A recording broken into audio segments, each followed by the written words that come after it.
been well over a month now since Donald Trump has no longer been president of the United States. And so I wanted to take one last opportunity to clarify my thoughts on America First and explain why here at Nomad Capitalist, whether you favor Donald Trump's America First policy, whether you favor what he says is Biden's America Last policy, or anything in between, it doesn't matter.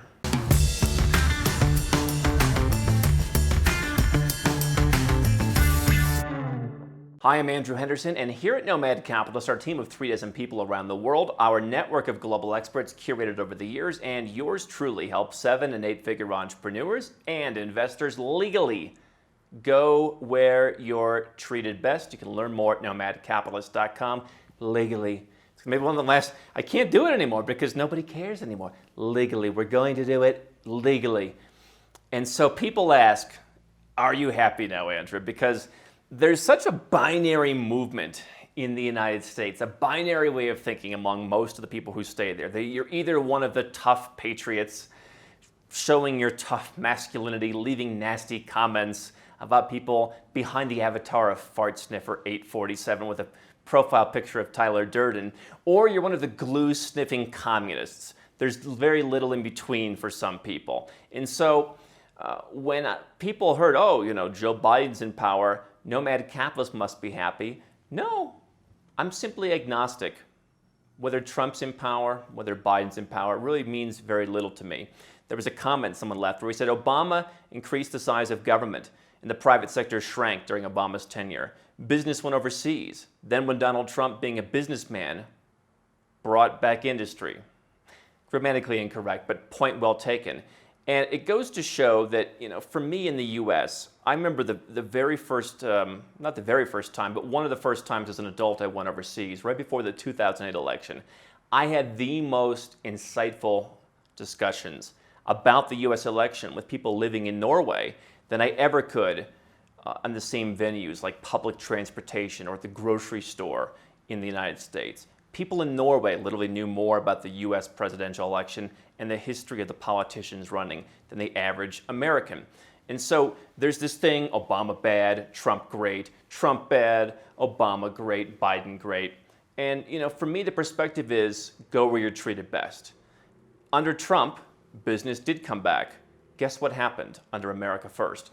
People like me who live overseas were basically told, we're going to find ways to try and make you come back. What did they do? Well, they passed a giant Tax Cuts Act. One person recently commented, 80% of Americans got a tax cut under President Trump. That's a fact. It may be a fact.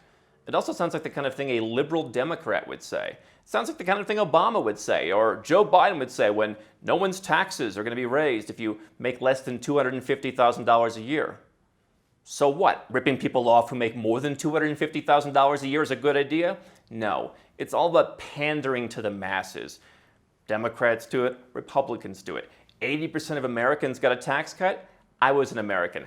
I didn't get a tax cut. Now, I legally paid very close to zero, if not zero, for many years because I followed the things that we talk about here at Nomad Capitalist.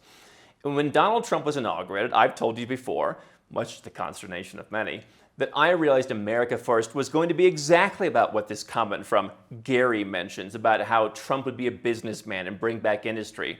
And what that did in his policies was tell people like me who did not want to live in the United States, who were perfectly happy paying 0% tax, who were not impressed by the fact that corporate tax rates went down to 21%, or people like me who are in the top tax bracket, our income tax rates went down from 39.6 to an oh so low 37%. You're really competing with Dubai now, President Trump.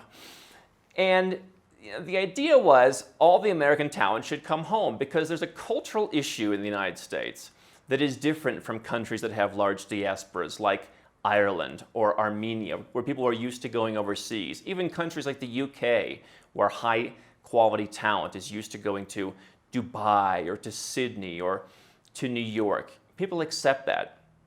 When you ask friends of mine from the UK who live in Dubai, do your friends back home think that you're traitors for abandoning your tax system? They said, of course not.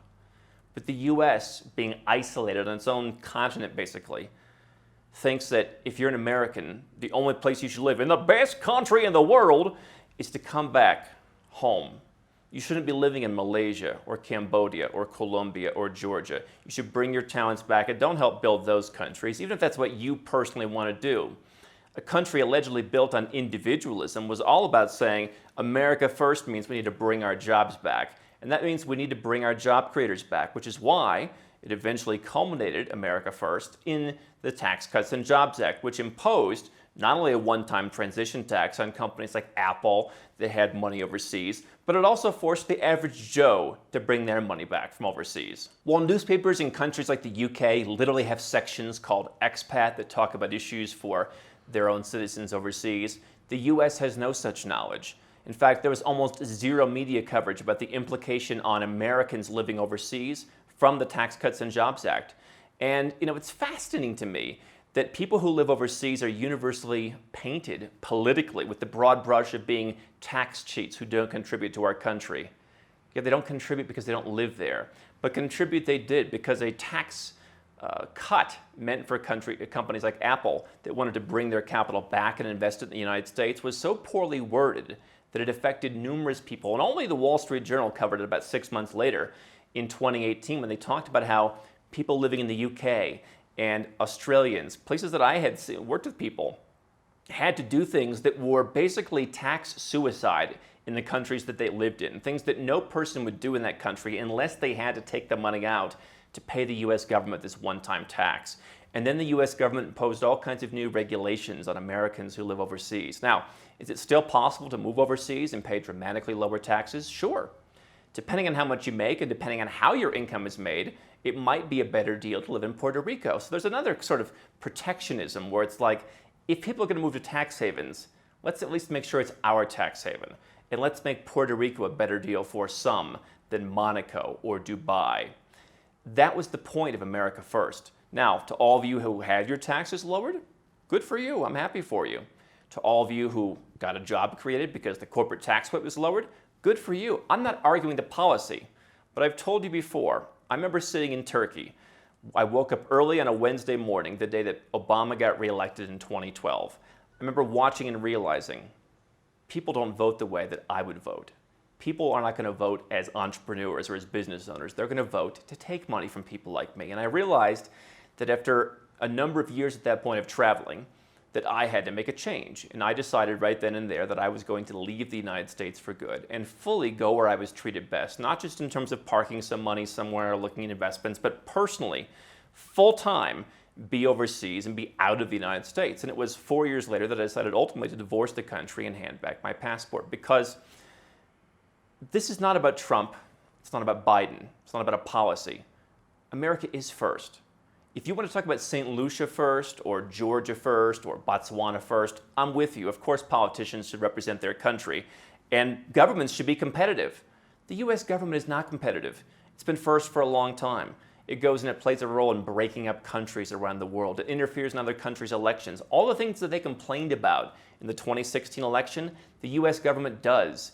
You don't think they've installed numerous puppets around the world? You don't think they overthrow regimes they don't like? America's pretty powerful around the world, quite frankly. America first.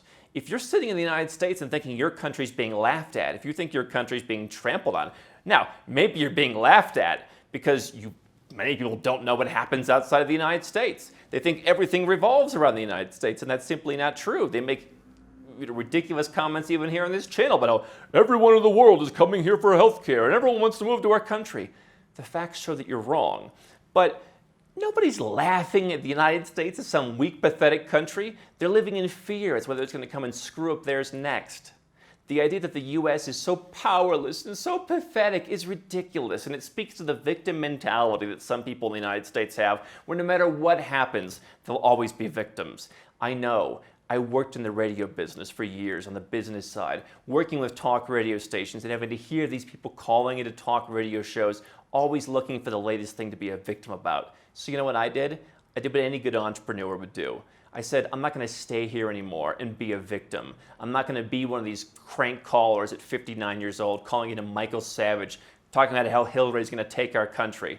I'm going to leave and go where they respect my business, respect my money, where I feel welcome, where I feel socially part of the community, and I can be friends with people and not have to listen to this nonsense and be put into one cage of being a patriot or being a commie. So I'm still glad I left the United States, even if Biden's policy is indeed America last, as some people say. You know what? The reason I would have voted for Hillary in 2016, as I've said before, is Hillary wouldn't screw around with people like myself who lived overseas, who just wanted to be left alone from a country we didn't even spend a single day in. America first should mean treating its citizens first. And a country based on individualism should allow individuals to act the way that they want. 97% of Americans live in the United States. Let the 3% who don't want to live in the United States do what they want. Stop taxing them overseas. Stop making them report their bank accounts when they're just living in another country and trying to pay their mortgage. Stop treating them like common criminals and tax evaders because they don't want to live in the same country. And accept that not every single person born on your soil is required to feel the exact same way about your country as you do. That's why I was against America first. How can Nomad Capitalist help you? 4 ways. Number 1, subscribe to our channel and click the notification bell to make sure you get our new video every day. Number 2, get a copy of Nomad Capitalist, the book. You'll learn a lot of my personal experiences over a dozen years of studying this stuff, as well as exactly some of the strategies that you can use to build your Nomad Capitalist plan. Number 3, if you're not sure where to start, but you want to come and learn from my team and I, you want to come and mingle with like-minded people, learn more about our live conference, Nomad Capitalist Live. It's coming up soon. And number 4, if you want some help right now because you've got a burning issue, you need something solved, you want to lower your taxes, get a second passport, or build the Nomad Capitalist lifestyle of your dreams, go to nomadcapitalist.com and click on Become a Client.